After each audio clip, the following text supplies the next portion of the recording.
Hello guys, welcome back forex YouTube channel. Thank you so much for watching me. आज 12 जनवरी 2024 है और जैसा कि आपको पता है कि डेली बेसिस पे हम फोरकास्टिंग शेयर करते हैं और फंडामेंटल इकोनॉमिक कैलेंडर को देखते हुए हम टेक्निकल एनालिसिस को फिर देखते हैं जाके और उस पर हम एक प्रिडिक्ट करते हैं कि मार्केट में क्या हो सकता है। सबसे ज़रूरी चीज़, कल जो मैंने आपको फोरकास्टिंग शेयर की थी, जो मैंने अपना एक एनालिसिस शेयर किया था पाउंड के हवाले से इकोनॉमिक कैलेंडर को देखते हुए, तो वहां पे मैंने आपको बताया था कि पाउंड स्ट्रांग हो रहा है, फोरकास्टिंग स्ट्रांग की थी और डेटा जो आज रिलीज हुआ है वो भी स्ट्रांग का ही हुआ है। और कल पाउंड यूएसडी जिस लेवल पे खड़ा था, जिस सपोर्ट लेवल पे खड़ा हुआ था, वहां से मैंने आपको बताया था कि ये बाइंग होगा और आज आप देख रहे हैं मार्केट को जाके वहां से बाय हुआ। बिहाइंड रीजन क्या थी कि टेक्निकल एनालिसिस के मुताबिक भी मार्केट ने बोल दिया था कि यहां से बाय होगा और फंडामेंटल में भी वही फोरकास्टिंग थी और न्यूज भी प्लस में आई। दैट्स वाई पाउंड यूएसडी ऊपर गया और ऊपर जाने के बाद फिर पाउंड यूएसडी नीचे जो आया है वो फिर बाद में यूरोपियन सेशन के बाद, क्योंकि पाउंड की जो न्यूज है वो यूरोपियन सेशन में, यूरो पाउंड की जो न्यूज है वो यूरोपियन सेशन में आ रही होती है और यूरोपियन सेशन के बाद जो है वो यूएस सेशन जो है वो ओपनिंग उसकी होती है लाइक पाकिस्तानी टाइम के मुताबिक 6-7 बजे। तो उस टाइम के दौरान फिर यूएसडी का डाटा आया और यूएसडी का जो डाटा आया वो वीक आया। देखिए, जब यूएसडी का डेटा वीक आता है तो पाउंड यूएसडी ऊपर जाता है, यूरो यूएसडी ऊपर जाता है, तो वो उसका इंपैक्ट हुआ मार्केट में। और अभी आज भी हम देखेंगे कि आज न्यूज हाई इंपैक्ट कौन कौन सी आई और कल कौन कौन सी आएगी और फिर टेक्निकल और फंडामेंटल एनालिसिस के मुताबिक मार्केट कहां पे जा सकती है।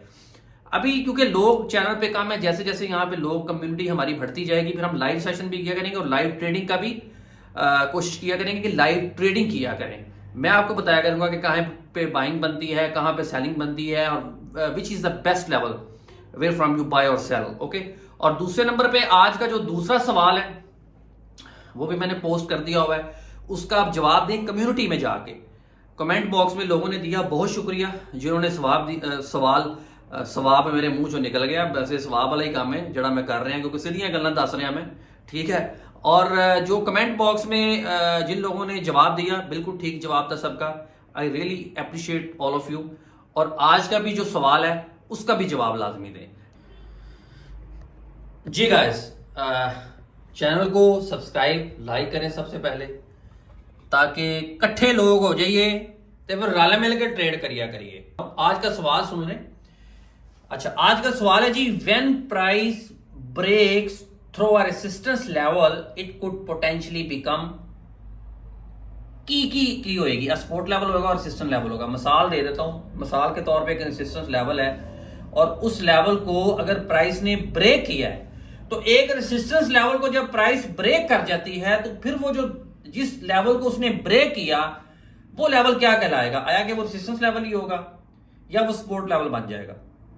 फिर समझो सवाल नू कि जदों भी पंजाबी च मैं दस रहा, जदों भी एक मार्केट जो है अपने रेजिस्टेंस लेवल नू तोड़ती है तो फिर ਉਹਦਾ रेजिस्टेंस लेवल ਜਿਹੜਾ ਵੇ आया कि ਉਹਨੂੰ रेजिस्टेंस लेवल ही दोबारा क्या जाएगा या और सपोर्ट लेवल बन जाता मार्केट दे। तो मार्केट रेजिस्टेंस लेवल ਨੂੰ तोड़ के ਉੱਤੇ ਨੂੰ चली जाती है। इसका जवाब दें जी गाइस। सवाल तुसी देख लिया, दोबारा फिर सुने कि रेजिस्टेंस लेवल को जब मार्केट तोड़ती है, मार्केट जब एक ये लेवल है रेजिस्टेंस लेवल, ये सपोर्ट लेवल है, ये रेजिस्टेंस लेवल है। जब मार्केट इस लेवल को तोड़ के ऊपर जाती है, ऊपर जाके जब दोबारा रिवर्स करती है मार्केट, तो फिर ये वाला जो लेवल होगा ये सपोर्ट लेवल कहलाएगा या ये रेजिस्टेंस लेवल कहलाएगा? इसका आपने जवाब देना है। अगर किसी को समझ नहीं आई तो कमेंट बॉक्स से पूछे, फौरन मैं जवाब दूंगा कि सवाल की अगर किसी को समझ नहीं आ रही। अदरवाइज कल जितने भी लोगों ने जवाब दिया है, I really appreciate all of you, बिल्कुल ठीक जवाब था आपका। और अभी तो आसान सवाल है, अभी आगे आगे मैंने कल जो सवाल पोस्ट करूंगा उसका भी आप जवाब देंगे। नेट तो सर्च नहीं करनी, नेट तो है ना गूगल, आजकल ना गूगल तो फौरन सर्च करके जनाब तो जवाब की वो नहीं करना, ईमानदारी से, if you want to really learn from this channel. अच्छा, दूसरे नंबर पे पाउंड का जो डेटा है वो प्लस आया था और जैसा कि मैंने कल आपको बताया था कि क्या होगा, आज भी देखते हैं कि इकोनॉमिक कैलेंडर के अंदर क्या क्या न्यूज आई आज। फोरकास्टिंग तो कल जो थी उसके मुताबिक मैंने शेयर किया था कि क्या हो सकता है, और आज रियल जो न्यूज है वो क्या आई और उसका इंपैक्ट मार्केट पे क्या हुआ और कल केड़ी न्यूज आ रही है। Let's come to the economic calendar जी जनाब। इकोनॉमिक कैलेंडर को देखें, आज दो ही न्यूज थी जिनके बारे में मैं कल बता भी चुका था, जो मैंने बताया भी था कि पाउंड की फोरकास्टिंग स्ट्रांग है। ये देखें, पाउंड और इसकी जो फोरकास्टिंग है वो प्लस में थी, डेटा भी प्लस में रिलीज हुआ। और उसके बाद दूसरी जो हाई इंपैक्ट न्यूज आज आई है वो है गोल्ड की। गोल्ड का आप देखें डेटा प्लस में था लेकिन हुआ वीक है। ये बड़ा अहम सवाल है, डेटा प्लस में था हुआ वीक है ये।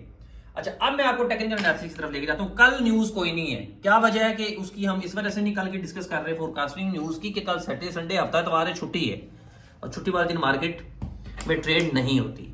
अच्छा, अब सबसे पहले मैं आपको लेके आऊंगा पाउंड यूएसडी पे। You can see here H1 का टाइम फ्रेम है, पाउंड यूएसडी। कल की वीडियो उठा के देखें 11 जनवरी को जो अपलोड की थी, मैंने आपको यहां पे फोरकास्टिंग का बताया था और प्रेडिक्ट किया था कि मार्केट ऊपर जाएगी। क्या वजह है, समझने वाली बात है, समझने की बात है। यू हैव टू अंडरस्टैंड, ये इसका सपोर्ट लेवल था और सपोर्ट लेवल था और सपोर्ट लेवल पर स्ट्रॉन्ग सपोर्ट लेवल था, क्योंकि यानी कि इस लेवल पे मार्केट 10 जनवरी को थी। इस लेवल पे फोरकास्टिंग ने बता दिया कि पाउंड स्ट्रॉन्ग होगा और जब फोरकास्टिंग ने बताया तो मार्केट ने इंपैक्ट ऊपर लेना शुरू कर दिया, ठीक है, और मार्केट ऊपर को गई है। लेकिन जब न्यूज रिलीज हुई है उस वक्त मार्केट तो सूरन ऊपर जाना चाहिए था, लेकिन मार्केट ऊपर नहीं गई। क्या वजह है, what was the behind reason? Reason ये थी कि मार्केट ऑलरेडी इसका इंपैक्ट ले चुकी थी और उसी लम्हे, क्योंकि जब तक न्यूज उसकी रिलीज हुई है, न्यूज रिलीज होने तक मार्केट उसका इंपैक्ट ले चुकी थी। उसके बाद जब यूएसडी का सेशन स्टार्ट हुआ है तो अब यूएसडी के सेशन के मुताबिक क्या था कि यूएसडी स्ट्रॉन्ग होगा तो मार्केट दस्ती थले नवाना शुरू हुई है। पाउंड यूएसडी को देखो, मार्केट इतने फंसी रही है क्योंकि इंपैक्ट उसने ले लिया था। बड़े लोगों ने इतने बाय की होनी, जदों कि मार्केट बाय तो हुई नहीं है क्योंकि इंपैक्ट मार्केट ने ले लिया। और उसके बाद मार्केट नीचे आना शुरू हुई क्योंकि यूएसडी का डाटा प्रेडिक्शन स्ट्रॉन्ग थी। लेकिन जब मार्केट यहां पे आई तो 3 घंटे पहले 1 2 3 यूएसडी का डाटा आ गया वीक। तो जब वीक आया तो मार्केट फिर यहां से ऊपर गई। देखिए, जब यूएसडी का डाटा वीक आएगा तो यूरो यूएसडी ऊपर जाता है, पाउंड यूएसडी ऊपर जाता है। तो ये सिंपल सा फॉर्मूला, देखिए टेक्निकल और फंडामेंटल दोनों की अंडरस्टैंडिंग जब आपको हो गई, फिर आप टेक्निकल एनालिसिस को भी समझ गए। लाइक आप सपोर्ट लेवल्स को जानते हैं, ट्रेंड लाइन को जानते हैं, इसमें कैंडलस्टिक स्टडी को भी आगे मैं बताऊंगा जाके। वो जब आप समझना शुरू हो गए, जब आप फंडामेंटल और टेक्निकल दोनों की कंपैटिबिलिटी को जान गए, तो फिर ਤੁਹਾਨੂੰ ट्रेडिंग जो कोई नहीं मार सकता।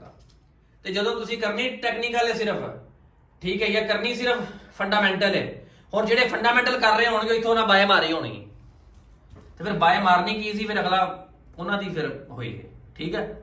और जब यहां पे मार्केट आई है, ठीक है, और यूएसडी का डाटा जैसे ही वीक हुआ है तो मार्केट ऊपर गई है, बिकॉज न्यूज और टेक्निकल दोनों की कंपैटिबिलिटी के साथ ही हमेशा ट्रेड करें। जी जनाब, समझ आई है? बड़े आसान लफ्जों में मैंने आपको समझाने की कोशिश की है। देखिए, अगर कोई भी आपका कोई कंफ्यूजन है, कोई भी सवाल है, कमेंट बॉक्स में बताएं, आई विल ट्राई कि आपको उसका जवाब दूं। देखें, पाउंड का डेटा कल फोरकास्टिंग थी कि पाउंड स्ट्रांग होगा और आपने देखा कि मार्केट ने टेक्निकल एनालिसिस के मुताबिक मार्केट वहां पे बाइंग की पोजीशन बना रही थी। कल मैंने वीडियो में भी बताया था और आपने देखा कि मार्केट ऊपर गई। लेकिन जिस लेवल पे मार्केट गए उसके बाद अगले ही लम्हे कुछ घंटों बाद यूएसडी का डेटा भी स्ट्रांग आ रहा था। तो मार्केट का वो लेवल जो था, क्योंकि मार्केट उसका इंपैक्ट काफी ले चुकी थी और वो लेवल भी रेजिस्टेंस लेवल बन रहा था और अगले लम्हे यूएसडी का डेटा भी स्ट्रांग था, तो मार्केट नीचे को आई। वहां से टेक्निकल एनालिसिस के मुताबिक भी वहां पे फिर सेलिंग बन रही थी और मार्केट नीचे को आ गई। अब जिस लेवल पे मार्केट आई है 3 घंटे पहले, वो मार्केट का बन रहा था सपोर्ट लेवल। अब टेक्निकल एनालिसिस के मुताबिक अगर मैं आपसे पूछूं कि सपोर्ट लेवल पे बाइंग होनी चाहिए या अगर ट्रेंड बाय का है तो बाइंग होनी चाहिए, तो आप कहेंगे जी बिल्कुल होनी चाहिए। तो उसी लम्हे जिस लेवल पे पाउंड यूएसडी, यूरो यूएसडी जिस लेवल पे खड़ा है, सपोर्ट लेवल पे खड़ा है, उसी लम्हे अगर डेटा आ जाता है प्लस का, सॉरी, उसी लम्हे अगर यूएसडी का डेटा आ जाता है वीक का, तो ऑटोमेटिकली यूरो यूएसडी ऊपर जाएगा, ऑटोमेटिकली पाउंड यूएसडी ऊपर जाएगा, क्योंकि टेक्निकल एनालिसिस के मुताबिक भी आपको उसने बता दिया मार्केट ने ट्रेंड भी बाय का है और न्यूज के मुताबिक भी आपको एंट्री बाय की मिल रही है। ऐ सारी साइंस है कि ये। अच्छा, अब यहां पे एक और चीज बताऊं, जरूरी नहीं एनजी हो जाए, ऐ भी गल है। तो आप हमेशा इसके लिए टेक प्रॉफिट और स्टॉप लॉस के साथ ट्रेड करें। जब आप लॉट छोटी के साथ रिस्क मैनेजमेंट, मनी मैनेजमेंट को देखते हुए ट्रेड कर रहे हो, अगर एक दो लॉस भी हो गई तो आप दोबारा फिर एनालिसिस करके, रिसर्च करके आप ट्रेड को उसको रिकवर कर सकते हैं। इसके अलावा जो स्कैल्पिंग है, जब न्यूज नहीं आ रही होती तो स्कैल्पिंग तब हमें 50 एंट्रियां करो दिन दे विच 15 मिनट्स के टाइम फ्रेम में आप कर सकते हैं, 5 मिनट के टाइम फ्रेम में आप कर सकते हैं, लेवल्स को देखते हुए। फिर उसके लिए आपको कैंडलस्टिक स्टडी का पता होना चाहिए, ट्रेंड का पता होना चाहिए, आप स्ट्रांग हो, चार्ट को पढ़ने में फिर आप स्ट्रांग हो, एक्सपर्टीज हो, जो कि स्टेप बाय स्टेप इस चैनल पे पूरी कोशिश करूंगा आपको बताऊंगा। Thank you so much for watching. कोई भी सवाल हो कमेंट बॉक्स में जरूर बताएं।